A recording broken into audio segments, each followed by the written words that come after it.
Hey everyone, Mr. Happy here, and welcome to my guide to the Voidcast Dais on the extreme difficulty, just good old Golbez extreme. This is a pretty position heavy extreme, so let's get started. Use the index in the description to hop around to the different mechanics as needed. Before pulling the boss, you'll want to assign several different positions with macros or markers. Spread positions, light parties, and support/DPS pairs are all mandatory for this fight, so work those out quickly before you pull.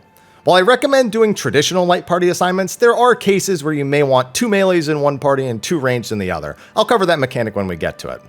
The start of Golbez's first phase isn't too bad. The very first mechanic is Terrastorm. This summons 2 meteors that will go to opposing corners and do big AoEs, leaving the remaining 2 corners open to dodge. It's not too important where you dodge here, but you may want to all be on one side to practice movement for a mechanic later in the fight.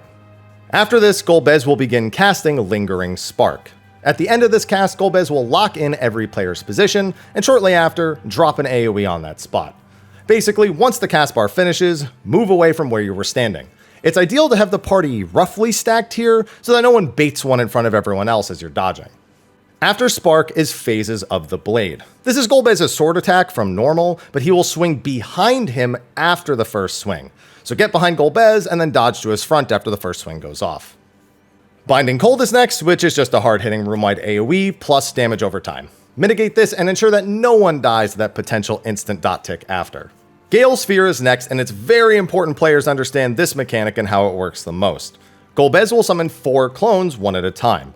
All of them will shoot wind orbs and line AoEs across from them in the order they were summoned. Fortunately, the order is always roughly the same. It'll always be the north and south clone pair going off first, so either north first, south second, or south first, north second, followed by the east and west pair in the same manner. So expect patterns to be something like north, south, east, west, or south, north, west, east, etc., etc. If you want, make macros to post the clone order in party chat on the off chance anyone in your group actually even reads party chat. All in all, you're just dodging the orbs, but the second set of orbs will be joined by Arctic Assault. This is the 2 opposite box ice AoEs from normal, but it's just important that you A, recognize the safe column from the second Gale Sphere, and B, make sure you're safe from the Arctic Assault. I highly recommend staying closer to the center of the room during all of this, so you have plenty of time to adjust anywhere quickly. If you are forced to take a hit, ensure you only get hit by a single Gale Sphere. It does about 50k damage and gives a vuln stack, but on its own is rarely lethal, whereas Arctic Assault is way more deadly. Shield healers, I'd recommend just putting some shields on the party before this mechanic starts. After that, dodge the remaining 2 clones, which will always be coming from east and or west. After that, dodge another Phases of the Blade. This is then followed by Binding Cold, and finally, a new mechanic, Void Meteor. This is an AoE tank buster that will target the top 2 on aggro, so make sure both your tanks are in the top 2. It hits 5 times, with the first 4 hits doing a little bit of damage, and the final hit doing the big tank damage. Don't skimp on the mitt for this though, it still hurts quite a bit. Once this is done, Golbez will take a short time to charge himself up with Azdaja's Shadow. This is immediately followed by Black Fang, which hits the entire raid multiple times, and one final big hit at the end. Throw a ton of mitt and extra healing on this because that damage can really creep up if you ignore it. After this, Golbez will enter Phase 2. Phase 2 is a ton more mixed and matched mechanics from Phase 1, and a few extra tricky things as well. The first thing Golbez will do after Black Fang is cast Azdaja's Shadow again. As soon as this cast bar is done, Golbez will do 3 hard-hitting line tank busters, each of which places a stacking debuff on any player hit. At 3 stacks, the player explodes, instantly killing them even through tank invulns. Just make sure your tanks swap at some point before the 3rd hit to ensure that no one gets to 3, and mitigate. Azdaja's Shadow has a second effect as well. When it's casting, you'll notice there are dark swirls and orbs around Golbez. This adds a new effect to Golbez's Phases of the Blade attack, which will be renamed to Phases of the Shadow. The first 2 swings are the same as Phases of the Blade, so the front and back AoE. As soon as the back AoE hits though, a second later, Golbez will do one of 2 attack patterns depending on what animation he had during Azdaja's Shadow's cast. If the animation is a small circle around Golbez, he'll do a point blank AoE followed by split damage AoEs on both healers. If the animation is a large circle, it will be a donut AoE followed by 8 spreads. For the point blank and party stacks, we had Light Party 1 stand on his left flank and Party 2 on the right. Dodge the sword swipes close to these spots so you can easily be out of the point blank already and in your groups. For the donut and spread, stay in the hitbox until you see the donut AoE go off, and then all go to your spread positions. We did boss relative clock spreads, but keep in mind that Golbez does turn to face a random player for phases of the shadow. You can try to stay close to bait him to face a specific direction, but if you'd prefer to do true north as well, I'll leave that up to you. Once the phases of the shadow is done, Golbez will teleport north and begin casting Double Meteor. This attack has multiple facets you need to track and a little bit of randomness associated, so pay careful attention. It will spawn 2 tower AoEs and mark 3 other players with various effects. First of all, spread out from everyone so you can see if you're even marked for something, whether it be the proximity or the knockback effect. Everyone else will be unmarked. I would recommend all your DPS starting on the north side of the room here, and all your tanks and healers should be on the south. That'll be important for positioning later. One healer will have a knockback AoE, which will knock all other players away from this marked person. This person should stand in the dead center of the room. It really helps to put a number marker, a 1, 2, 3, or 4, in the middle of the room, because actually seeing the center can be incredibly tough, and the center of the marker should make it a bit easier. When the knockback meteor hits, the Shadow Dragon will spawn in the marked player's location and then briefly tether to them. The healer should take just a step to the south, as this will aim a giant line AoE in the player's direction a few moments later. This attack will hit the healer, but it's important that it doesn't hit any other players, so everyone should stay out of its path. Then 1 DPS and 1 tank or healer will get a proximity marker. These players want to get knocked from the center towards one of the 2 towerless corners of the room. We have the DPS get knocked to one of the north corners, either northwest or northeast, whichever one's empty, and then the support, tank or healer, gets knocked to southwest or southeast, the empty corner. The remaining 5 players need to fill the 2 towers in the other corners. The north side tower will always require 3 players, and the southmost one only 2. Just have your 3 remaining DPS do the north side tower, and the 2 remaining tanks or healers do the southmost one. I highly recommend using that center marker because not only does it make it easier for the knockback player to find the very center, but you can also just stand on the 4 corners of the markers and everyone will get knocked to the correct spot. Just throw out some shields and everything should be okay. However, if someone died coming into the phase, all of those assignments start to go haywire. Proximity players, if someone is dead for the mechanic, it might be worth killing one of the tower groups to fill in and prevent the raid wipe.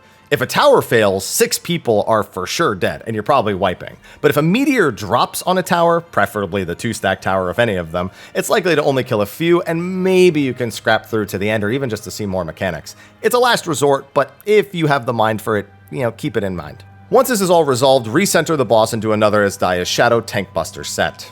Once again, pay attention to whether it's the small or large animation around Golbez. It'll be the opposite of whatever the first one was, but you're gonna need it a good bit later. Once the tank mechanic is done, Golbez will begin casting Void Stardust, which does 2 AoEs that quickly travel across the room, same as normal mode. Once the AoEs start traveling, all 4 of the DPS will be marked with Abyssal Quasars, AoEs that require 2 players in them to prevent death to that marked player. Simply put, get into the pair groups you assigned at the start of the fight, ranged with healers and melees with tanks. Our movement had Group 1 go to the west side of the room and Group 2 to the east, and take whichever corner the meteors were starting in. Once they start going off, move into the corner, and then after it passes back around, the melee and the tank can move back in for their stack while the ranged and the healer just stay out. This may cause a global cooldown of downtime for melees and tanks, a bit unfortunate, but it is very safe for just completing the fight. Keep in mind that if you get hit by any of the meteors as they're traveling around, you get a magic vuln up, and you are gonna die to that pair stack no matter what. After Abyssal Quasar, Golbez will then perform either Eventide Fall or Eventide Triad. Eventide Fall is just light party line AoEs. You should already be in a line with your light party if you followed my recommendation, so that should be nice and easy. Eventide Triad will fire 1 conal AoE at a player in each role, 1 healer, 1 DPS, and 1 tank. It's not split damage, it's just an AoE. So we had tanks stand in front of Golbez, healers on either flank, and all of the DPS behind him. Easy peasy.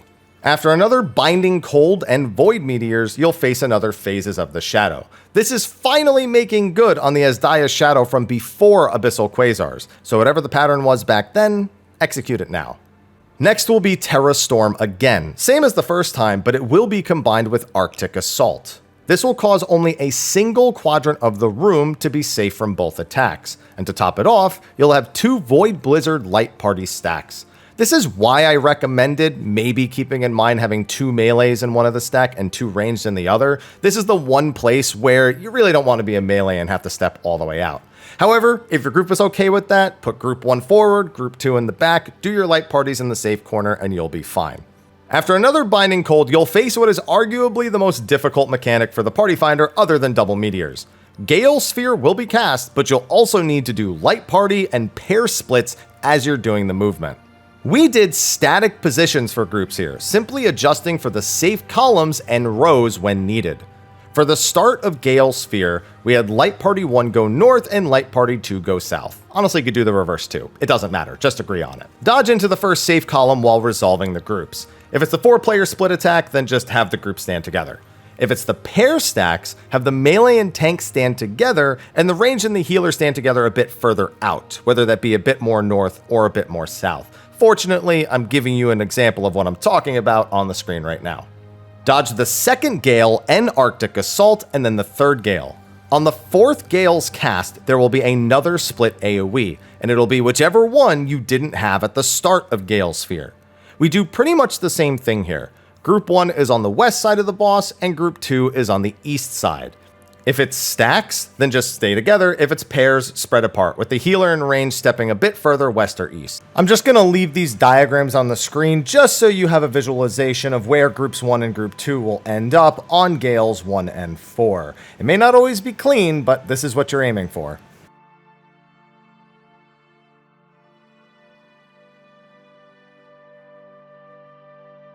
After this is a phase of the blade to avoid, so get behind and then back in front of Golbez. It can be easy to forget about that and die, so definitely don't forget. Now keep in mind, it's okay to take a hit from the Gales here, so long as you have shields and some spot healing. Ideally, you don't take more than 1, but it's not the end of the world. Heck, I wouldn't even be surprised if I see the Party Finder start to throw tank LBs at this, but I wouldn't rely on it in case anything goes wrong. And there's a 3rd Gale Sphere that works exactly like this one, so you should probably make sure you can do this one. With that behind you, the fight is pretty much on repeat with just a few small adjustments. After another Azdaja's Shadow, Golbez will do Void Stardust again, alongside the pair stacks. However, instead of the first one starting in the corner and then kind of rotating out, this one starts closer to the middle and then rotates into the corner, which means the corner is the starting safe spot, and then you move into the other one. If you don't mind taking the downtime, the strategy is just that. You go to the corner, and then as soon as the first one goes off, dodge in, and then the melees and tanks can step forward just like before. The DPS check isn't too bad, so we just went with this, but there is a good melee uptime spot if you separate where the ranged and the melees do this. After this is a Lingering Spark, so don't move from your pair stacks right away. Move when the cast finishes. After this will be either Eventide Fall or Eventide Triad. Just make your groups together if it's Fall, or go to your roll spots for Triad. After this is Phases of the Shadow, so just recall whatever Azdaja's Shadow was earlier and do that now. Immediately after is Double Meteor again, same way as before, but don't want to wipe this far in, so be careful. Then it's Void Meteors on tanks, a repeat of Gale Sphere 2 plus the stack mechanics from earlier. Finally, it's Binding Cold, Azdaja's Shadow, Phase of the Shadow, 2 more Binding Colds, a Void Meteor, and finally, the Enrage, which will be Azdaja's Shadow plus Black Fang. It's just under 11 minutes, which is plenty of time, even with the deaths. After you defeat Golbez, you'll get a weapon coffer, potentially some crafted materials, orchestrions, the mount, which you probably won't win, but hey, it might be there. And of course, 2 totems, which means you only need 5 clears to buy a weapon of your choice, or 50 clears to buy the mount later. But that's going to be a wrap for my guide to Golbez Extreme. Be sure to like, favorite, subscribe, and share, and of course, stay tuned to the channel for all the latest in patch 6.4, and Final Fantasy 16 stuff if you're looking towards that. Anyway, I'll see you all in the next one, and until then, take care.